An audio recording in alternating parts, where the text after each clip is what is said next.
belly rubbing classic, a prom classic, dream pop, no doubt about it. Number 91 on Billboard's Hot 100 of April. No, actually, it was May 18th, 1963. Let's go to it right now. At number 91, Shy Girl by the Cascades.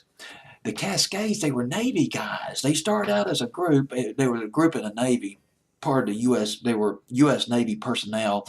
It was the group called the Silver Strands. The manager was a guy named John Gummo. I believe that's how you pronounce his last name, Gummoe.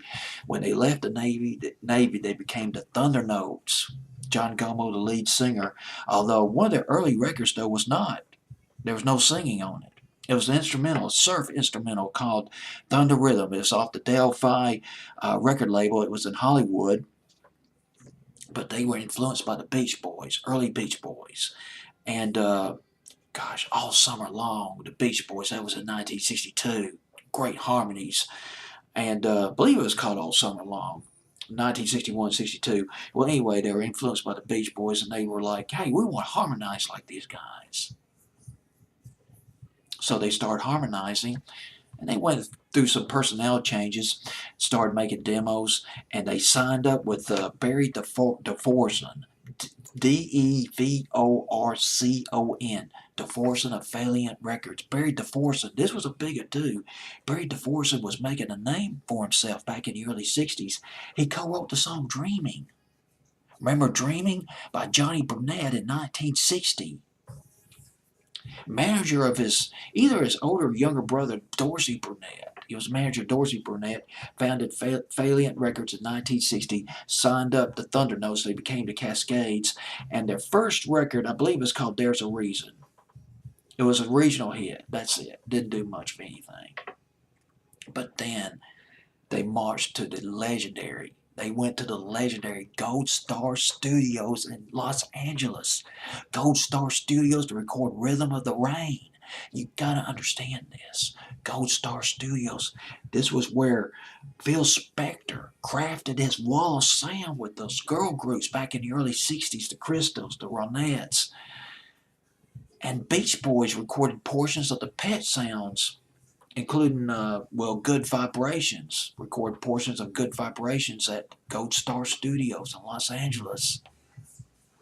I mean, this is. I hate to keep using the word legendary.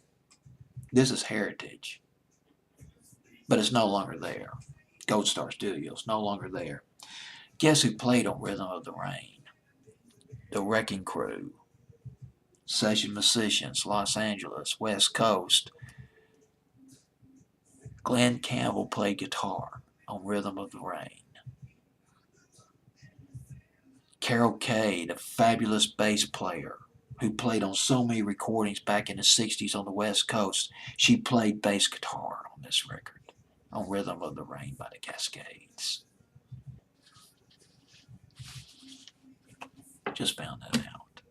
If you're a rock and roll aficionado, you probably knew all about that. You say, well, tell me what's new, Mr. DJ.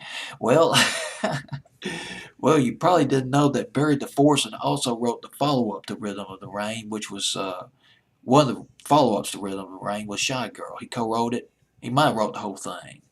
Barry DeForson, you might remember that doo-wop, that upbeat doo-wop classic in 1963. I wonder what she's doing tonight. Not to be confused with the Tommy Boy's Bobby Hart version in the late 60s. This is a totally different version. Barry DeForson wrote that song, I Wonder What She's Doing Tonight. He wrote it for the Cascades, but they never recorded it.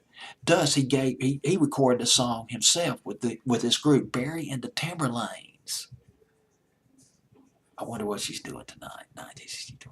God, great harmonies in that record, just like the Cascades. A little bit more rock and roll, though.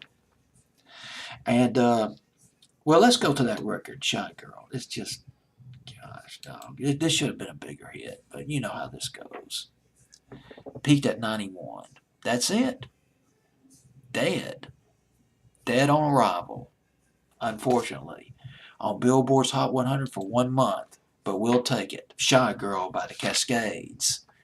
Billboard's Hot 100 of May 18th, 1963. It's on it.